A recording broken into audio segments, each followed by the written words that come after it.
Autumn Robertson-Manahan was a 17-year-old student at a Slaton Independent School District in near Lubbock, Texas. She was a straight A student and actually in line to potentially be valedictorian of her class. However, while at her new school, she endured constant racist bullying from white students because she was only one of about a dozen black students at the school. When she complained to administrators, nothing was done. When she took it into her own hand to prevent the racist bullying, she was placed in an alternative school that forced her to wear an orange jumpsuit and derailed her future. Because of this, Autumn Roberson-Manahan ended up in a mental facility to treat the mental breakdown that she suffered. Here to talk about this and what's being done to hold this school district accountable, we're joined by the mother of Autumn Roberson-Manahan, JaQuatta Manahan, along with civil rights activist Dr. Candice Matthews, as well as State Representative from the state of Texas, Ron Reynolds, and Judge Moore's Overstreet. How are all of you doing tonight? We're doing Great. well. And how It's good to be on with you. Thank all of you so much for joining me. So, Ms. Manahan, I wanted to start with you. And can you talk a little bit about your daughter, kind of the background of her? Because often we read these headlines, and there are so many things come through our news feed that we forget the humanity and the personage of this young woman. Can you talk a little bit about who your daughter was before we even talk about what happened to her? Absolutely, sir. Autumn Roberson-Manahan is the daughter of Broderick and JaQuatta Manahan. She is very family-oriented, just a beautiful soul, a delight. She is truly one of a kind, a gem. She is truly a pillar of her community. And most importantly, she's our baby, just all the way around the board, a great individual, my baby, my child. Absolutely. And so kind of detail for us some of the things that happened to her that led to these events, because when you kind of read the headline, it sounds outlandish, but it's a lot deeper than even what's being reported in the media, I understand. Can you talk a little bit about that? Oh, absolutely, sir. Thank you all for the opportunity. From August until late September and the beginning to the end of October, not only that my child experienced racial discrimination, being discriminated against not only for her nationality, her race. She was told that she was smart for a Black girl. When she used her choice as an exercise her rights to not stand for the Pledge of Allegiance, she was challenged when bringing it to the administrators, as in the superintendent, the assistant principal, the head principal, about the verbal threats that were being made and the N-word with the hard ER being chanted in class, to where this behavior wasn't, here and there. It was from the beginning of school up until the end of September. And, we reported it. We recorded it, and nothing was done about it. Even though we made them aware of our daughter's disability, they didn't care. They blatantly expressed it. On several occasions, my child had, what I would call mental breakdowns, to where, the day got the best of her. Not only when reporting, we dealt with retaliation even after reporting that. They liked seeing my child broken. It's very all unfortunate, because, there's no one like Autumn. She truly is a gem. So, and can you talk a little bit about the nature of the bullying that she was subjected to? Because it really is outlandish, particularly in 2020, to believe that this could happen for such a prolonged period of time, for 2 months, and nothing be done by teachers and administrators, given the nature of the bullying. Oh, yes, sir. Absolutely. When dealing with Slaton administrators and people that are in charge, African-American children are taught to tolerate, as in deal with, racial discrimination. So Autumn was called names. She was treated a certain way. Not only did she deal with one young man, it was several different occasions, as in, sir, we're talking about seven different young men that bullied and harassed and hazed my child. and none of them were African American. We're talking about Caucasian and Hispanic Americans. It's just all unfortunate, sir. They called her out her name. They taunted her as they called her the N-word,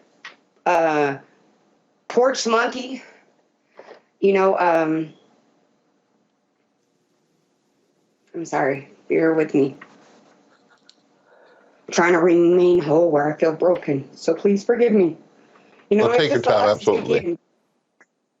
It's just a lot to take in because, the administrators, the teachers, not only did the administrators, as in the teachers, the principals, the assistant principals, as well as the superintendent, when dealing with African American children, you have to have facts, sir. So that's the unfortunate part. But I had facts. I had recordings of threats being made. I asked for immediate removal when I heard the words, when my daughter had the recording, hey, we're going to hurt you. If being called the N-word, that word is used to deprive us, to insult us as a race, as a nationality. So for, it to be reported to administrators, the retaliation, the breakdowns, for them to call us and ask us for assistance as parents and nothing be done and then all be reported, it was like they were waiting for that to happen. They were waiting for a reaction instead of trying to be proactive with a situation. Absolutely. And can you talk a little bit about what that breaking point was and what the administration's response was? Because they were completely recalcitrant when it came to dealing with the problem proactively, but they did react very quickly. I'm sorry, sir. Can you elaborate? Well, can you talk a little bit about what the administration's reaction was when she finally did have an encounter or altercation with the students? Absolutely, sir. We're firm believers that warning comes before destruction. And, again, from August, just September to the end of October, the reason I say the end of October, because the end of September, she dealt with it with the 7 individuals, the young men. But then we had to deal with racial discrimination being shown blatantly with the administrators, as in the principal, assistant principal, and the superintendent, because we gave them warnings. I was very attentive on a day-to-day basis. If it wasn't a phone call, it was an email. It was me showing up in person. And when I say me, I speak on the behalf of my husband and my family, as a whole. We showed up collectively. We moved strategically. We expressed our concerns and, we expressed, about, the hostile environment that they were creating for our child, a child that loves, learning, because we were taught that knowledge is power. They wanted her to be the angry Black child because my children, again, have never dealt with disciplinary. They have all been, from the oldest to the youngest, been straight A students. We take pride in that. They work so very hard. With her getting a demerit, as in dealing with disciplinary, it would disqualify her from being valedictorian. So dealing with this demerit, automatically they wanted to give her 45 days, to teach her self-discipline. They felt like she needed to be punished, when my personal opinion, when dealing with my child's disorder and just all the torment, the harassment, the bullying that she dealt with, I mean, my God, when do you say enough is enough? Because me as a person and as her mother, I can't say I would have held out that long. So it was like intentionally, they meant to break her. And can you talk a little bit about what the punishment was that she received? You talk about the 45 days suspension. They also put her in alternative school. Can you talk a little bit about what that was and how it affected her? Once they passed down the disciplinary, as in the placement, it was on October 31st. Mrs. Page actually sat in as a support group with me and my husband. We didn't agree. We completely said unacceptable. You will not punish my child. Not saying that she's a victim, but we'll be accountable for our part, but this is unacceptable. So from the beginning, we didn't accept the 45-day punishment. I wanted them to use discretion, as it says in their policy. But I realized when dealing with them, their decision is already made. It comes from the superintendent. And, it's like the chamber. It comes from him. It moves down from the principal. We didn't agree. So on the 31st, Autumn actually ran away from home. The November 2nd, she attempted to commit suicide, so we had her admitted.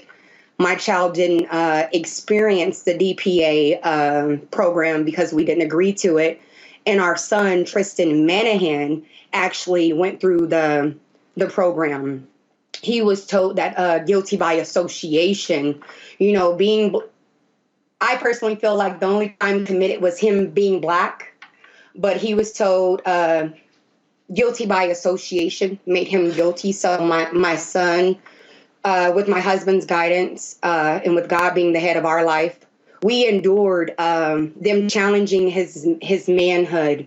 We endured the physical and, mental abuse from Caucasian administrators. I believe my son being asthmatic and, him taking pride in his books and not just athletics. He hadn't played in 6 years, when we moved away from Texas, because we're originally from Texas. The young men on his team, his Slaton teammates, they made comments and referred it, to the camp breathing as in the George Floyd instead of, and then when we brought it to the administrators' attention, the young men were able to redeem themselves due to the nationality of their skin and them being football players. They were able to justify their comments by saying that they weren't referring to his nationality, they were referring to his genes. So, of course, our word against theirs, when reporting and filing against them and stressing our concerns, of course, no teacher acknowledged that this was occurring, but one teacher slipped up and wrote my son an apology note, because she said sometimes your character can hold more than someone's title, and she wanted to apologize.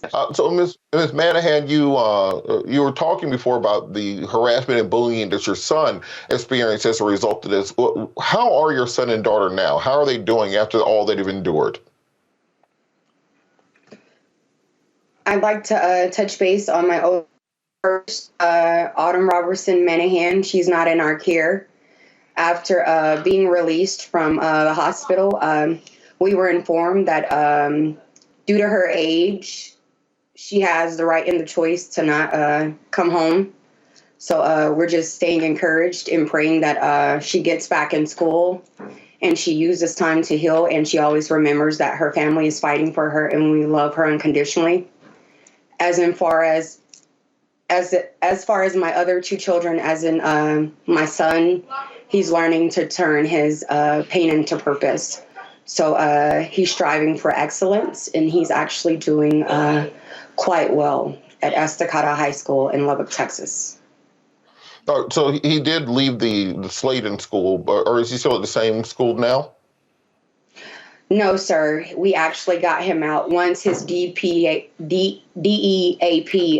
sentence was over. We actually removed him his first day back in school. Absolutely. And Judge Overstreet, I wanted to bring you into the conversation. Can you talk about how the community has reacted to this?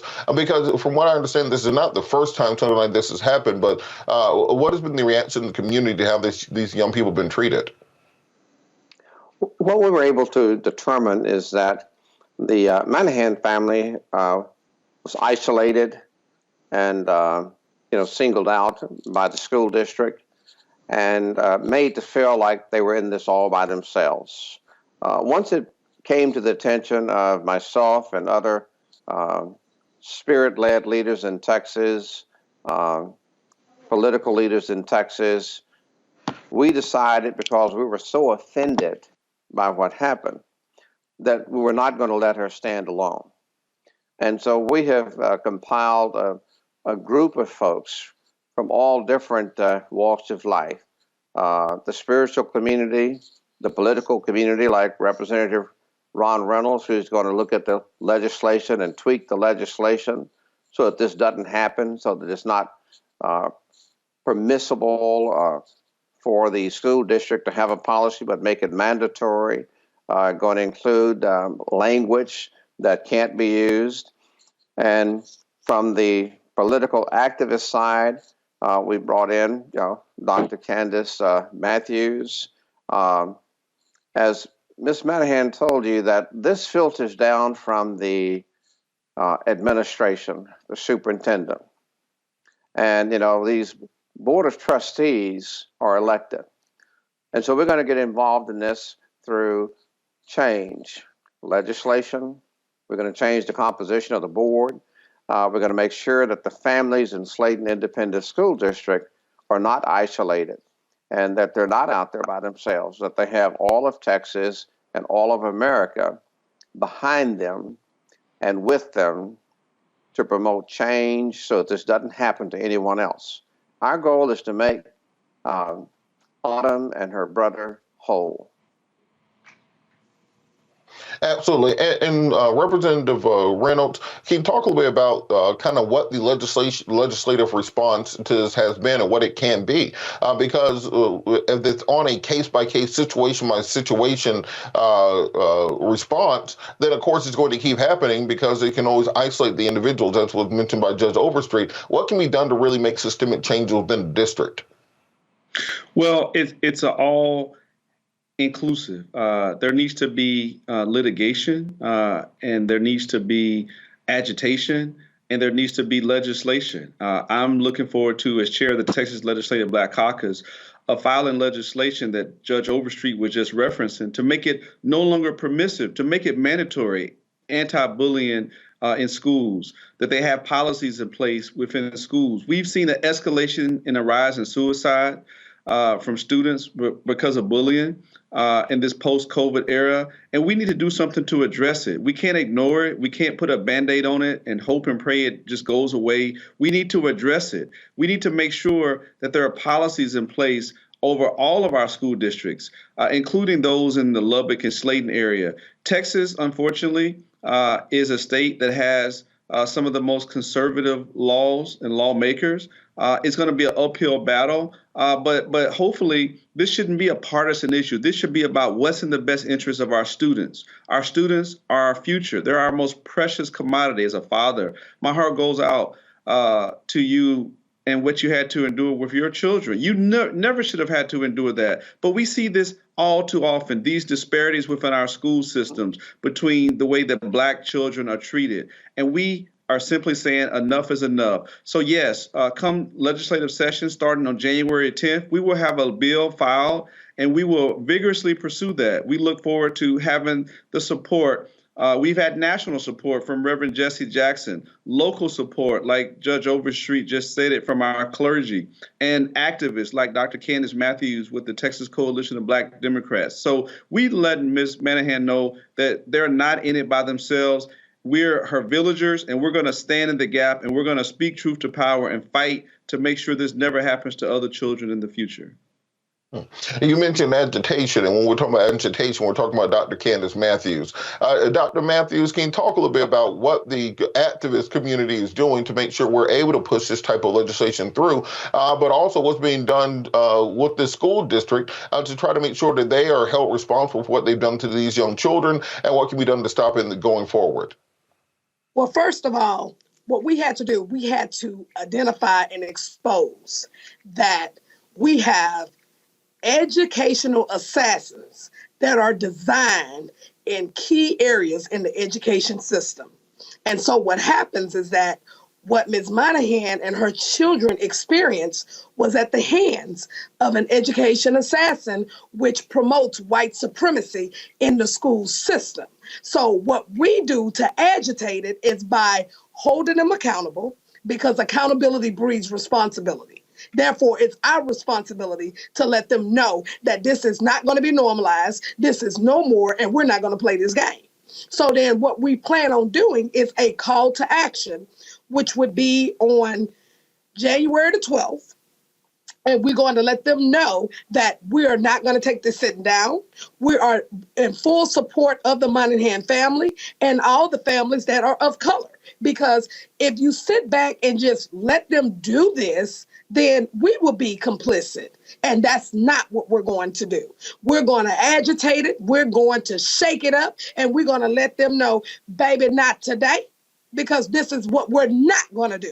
You are not going to do this to our children. We're not going to have it to where this is normalized. And we are going to terminate every education assassin that's in any type of key position. And this is why the Texas Coalition of Black Democrats is so vital, because guess what? You have a lot of education assassins that are in elected positions. We are going to put people in their race and we're going to take them out. Can you talk a bit about what's going on January the 12th? You know, time, place, location, information, those sorts of things, and what we're trying to advocate for on that date. Just kind of details on what people need to do if they're in the area and do want to attend. Well, I'm going to send it over to Judge Overstreet because they're doing that part. I'm just going to bring the voice and let them know, and I'm going to bring that hammer and let them know y'all coming here with that stuff. I'm letting you know now, I'm going to slam every last one of you racist white supremacists up in here because you're not going to come in here and do this to our children, and we're not going to allow it.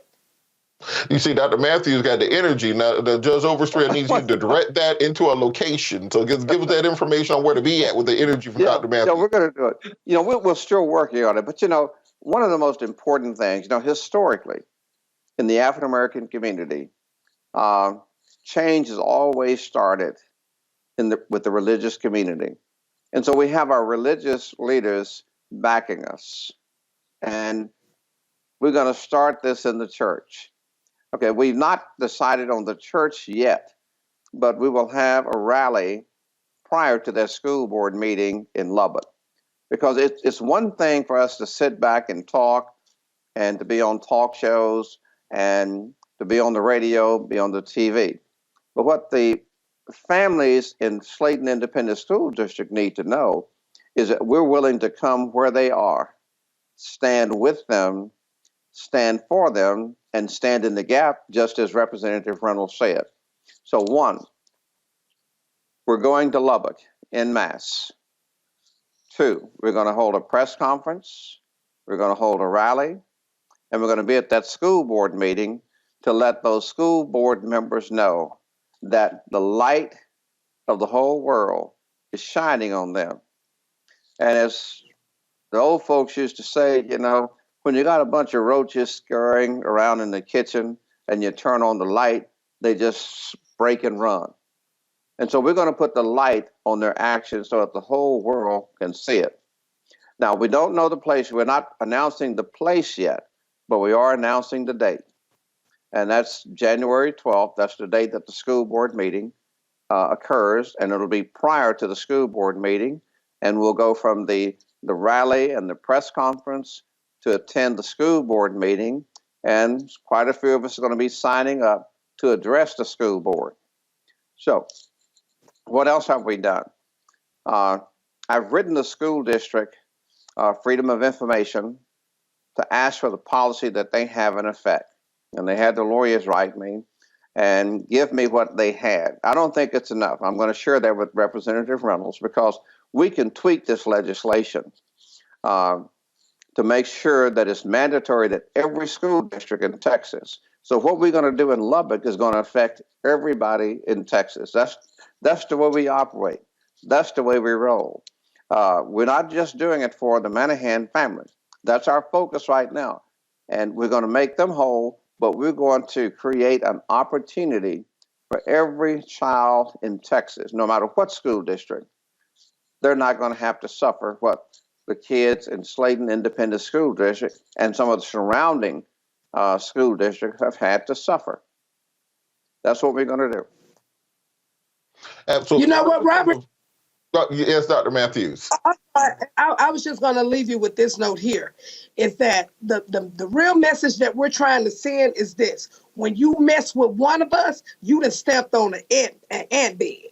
which means we're coming in droves to address this whole issue. So you mess with one of us, that means you're going to mess with all of us. And I'm bringing the hammer too. Absolutely. Representative Reynolds, we've seen for the last couple of years, Tea Party and MAGA people storming school boards to get, gender policy changed, to get school books changed, etc. What has been the response to this legislation you have on anti-bullying? Is there any bipartisan support? Is the entire Democratic coalition on board co-sponsoring it? Or what needs to be done to make sure that this is, one, voted on, but two, to ensure that it's actually passed on the state level? Well, that's a great question. And certainly to get anything done in Texas, for any Democrat to get anything done, you need bipartisan support. And it is my good faith, hope, and optimism and prayer that I'll be able to get some bipartisan support, because this doesn't just impact Democrat or Black kids or Hispanic kids. It can impact all kids, and all kids should be safe and secure at schools. Republicans haven't been wanting to do anything to address gun violence other than maybe talking about mental health, but maybe this is something I can get some bipartisan support for. Because when you talk about bullying, you show the statistics about the rise in suicides, the rise in dropouts, that impacts all Texans. And so it's in our best interest as a state to address this issue head on, to tweak the law. This doesn't cause a ripple. It doesn't impact the NRA, or the conservatives shouldn't get into a tissy fit about it. This shouldn't impact anybody's conservative agenda. So this is something good, common sense legislation, a small tweak to make sure that we protect our children so that they can be safe from bullying, and that administrations that don't have it, they can be held accountable. And that's what this, like Dr. Matthews said, this is about accountability, and this is to make sure that this is all schools have a policy in place so that you don't have to worry about whether you're in Slaton or Houston or Amarillo or anywhere in the state, that you're protected in all 254 counties. So this is something that should be passed. I'm optimistic that we can get this done. I don't think there's a whole lot of other good things that can get done, but certainly this will be a step in the right direction if we can get this law passed this legislative session. It's an interesting nexus that you connected there, because the research has shown that there is a connection between bullying and school shootings. I think if you look back, the Columbine shooters, for example, were bullied. The Virginia State shooter was bullied. Recently, the football player who shot up the bus that he was on, he was bullied also. Has there been any attempt to connect this legislation with the Uvalde's legislation, for example, to have one comprehensive school reform bill where we can address bullying, we can address mental health, in order to also ameliorate school shootings at the same time as protecting the rights of students against racial bullying? Robert, you raised an excellent point, and the answer is no, not yet. But we're having all hands on deck. I'm going to be reaching out to the experts to look at what should be in this comprehensive package. This, what Judge Overstreet has already mentioned, is one aspect. There's already other legislation that's being filed. There's going to be another emphasis on mental health, because that's what the Republicans' comfort zone is, addressing mental health. But also, and I don't want to divert the conversation, but we are also filing legislation for common sense gun reforms, to raise the age to purchase these semi-automatic weapons, to create red flag laws, and to close the gun show loophole. So we're looking at all of the above. More than likely, there'll only be some small aspects of legislation that'll be passed, but we will not yield to not filing the legislation because we won't pass it. We're going to file it and try to get it all passed, and then we'll be optimistic that we'll get some of it passed. Realistically, all of it won't pass because of Governor Abbott and some of the recalcitrant Republicans in leadership in this state that have failed Texas, that they've failed to put our children and public safety first. They put the NRA, and I'm just speaking truth to power, I'm just being transparent. They put the needs of the NRA above the needs of Texans. Even Uvalde, even after Sulphur Springs, and even after Sandy Hook, even after we've had Texas leading the nation in the number of mass shootings, there's no appetite from my Republican colleagues to address gun reform legislation. So I think that they'll be more eager to focus on this anti-bullying than they are focused on other comprehensive things to stop and mitigate these mass shootings. Well, Absolutely. Judge Overstreet, want to toss over you before we close up.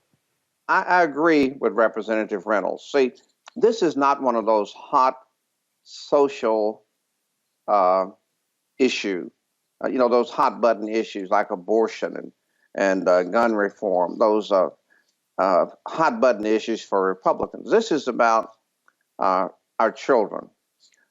What our schools should be a place when parents drop their children off. It's a place of love and learning, and it's safe. And that's what all parents want when they drop their kids off at school, that they're going to be in a safe environment, free from harm. And I think it's not just the N word, but you have all kind of misogynistic words that kids use based on race or religion or gender or sexual orientation. This is just making our schools safe. And that's why I believe that working with Representative Reynolds, the Legislative Black Caucus, we're going to get bipartisan support. How can you be against legislation that says kids shouldn't treat other kids bad to the point that they want to drop out of school and commit suicide? How can you be against something like that? You just can't. You're going to be for it. And so we know that Ron Reynolds, Representative, he's going to lead the charge, and we're going to get this done. Well, as you know, politics makes for strange bedfellows. So I can never put anything past a Republican legislature to oppose, but it seems like if there's going to be any bipartisan legislation, this will be the type that people should be able to get behind. For Ms. Manahan, before we go, I wanted to talk a little bit about what other steps the family are taking to try to reform this system. As you mentioned, you have other children in the system who are able to get out of the school. What other steps is the family taking currently to one, try to stop these things from happening, but two, to make sure that the people responsible are held accountable? We're working with Mr. Overstreet and Dr. Matthews, with Mr. Reynolds, and so many other community activists, along with our family. We continue to voice, the facts that, racial discrimination and racism will not be tolerated. As far as my children, we continue to fight and stand as one so that we can keep Autumn encouraged, again, allow her time to heal. I've been working with my cousin Phyllis Gant and a few more activists, to get her the proper resources that she needs for her disability, as well as, so that she can, move forward, whether it's homeschool. The goal and the key is to finish high school so that she can move forward with college, because she's a brilliant individual. And the other two, again, we just continue to move forward with turning our pain into purpose. And are these same administrators still in place? Are the same teachers, principals still there? Or has anything been done from the state to remove them or to at least investigate what's happened thus far? They're still there in full effect. Well, this is just the start. This is just the beginning. This is not the end. We're closer to the beginning than we are to the end of this. And there's probably going to be some changes. Absolutely. And Dr. Matthews, what are some groups for people who are in the area who want to be involved? Some groups that are leading this charge on making these sorts of changes. Where should people be signing up to work with you and other community groups if they really want to be part of these groups that are creating change in the community? Well, one of the groups is the Texas Coalition of Black Democrats. It's a good one. And then also you have the New Black Panther Nation is a good one. You have Pure Justice is a good one. I mean, they have different organizations that specializes in different deals that you can actually become a part of. Because at the end of the day is that, period, when your child goes to school, your child does not supposed to go to school and come home traumatized. Absolutely not. Education's supposed to be free of racism. It's supposed to be free of any taunting. It's supposed to be free of bullying. And I'm going to say this again. You step on one of us, we all coming. So I want to leave a message to even these white supremacists that's looking at this. You step on one of us, we all coming. Right. And Governor Hot Wheels, I ain't playing with you either. Absolutely. And Representative Reynolds, can you talk a bit more about the legislation and what the community needs to do to support this when you get back into session? Because I've been at the state capitol, and after about the first week, it's just you and the lobbyists there all the way till crossover day, basically. So what's the pressure the community needs to bring to make sure that this legislation is considered and passed? Well, that's a great point, and we need all hands on deck. So when the legislation is filed, and a hearing is set in the committee, we want people to testify in support of the bill, because that's the first step, is to get it out of committee to the House floor. We're going to be hoping there won't be a problem to get a Senate sponsor. I think Senator Boris Miles will be a great person to carry the bill in the Senate. But ultimately, we want people to advocate. We want people to call their own state representative, their state senator, to say, hey, are you in favor of House Bill, whatever the number is?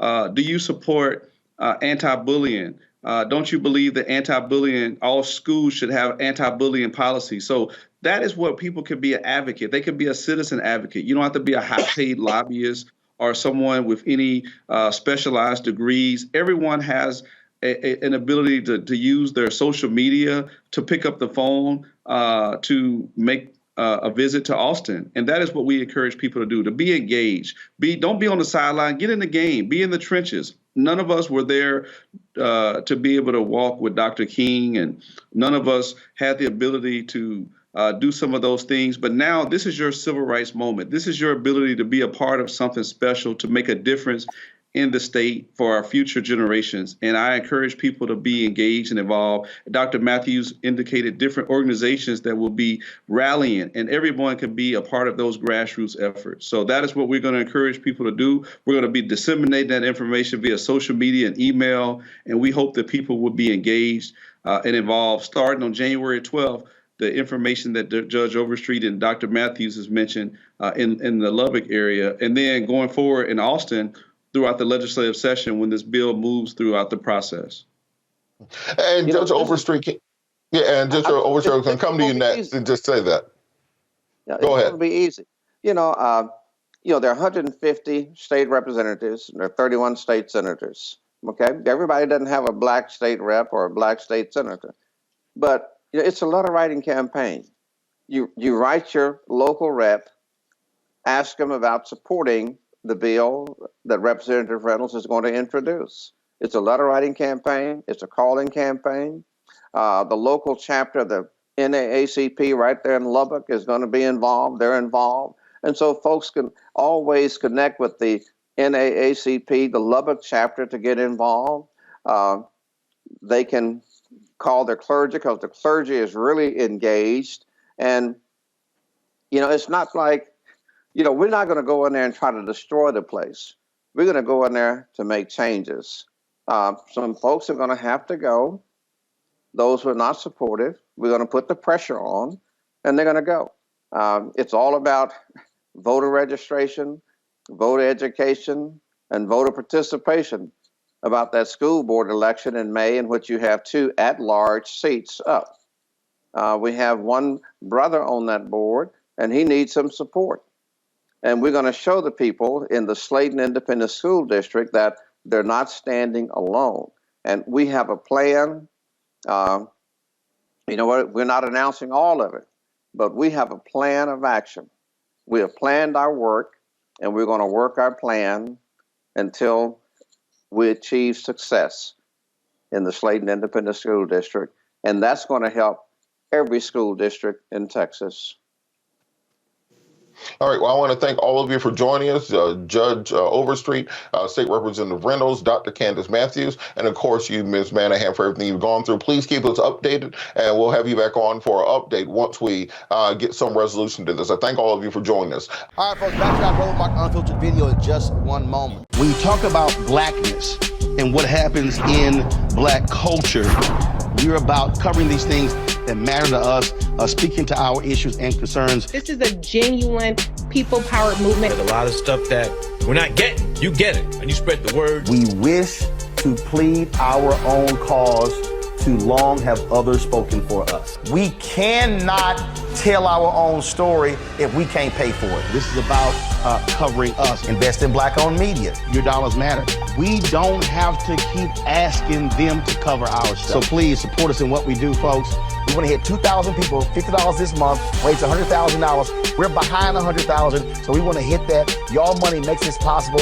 Check some money orders. Go to P.O. Box 57196, Washington, D.C. 20037-0196. The Cash App is $RM Unfiltered. PayPal is R Martin Unfiltered. Venmo is RM Unfiltered.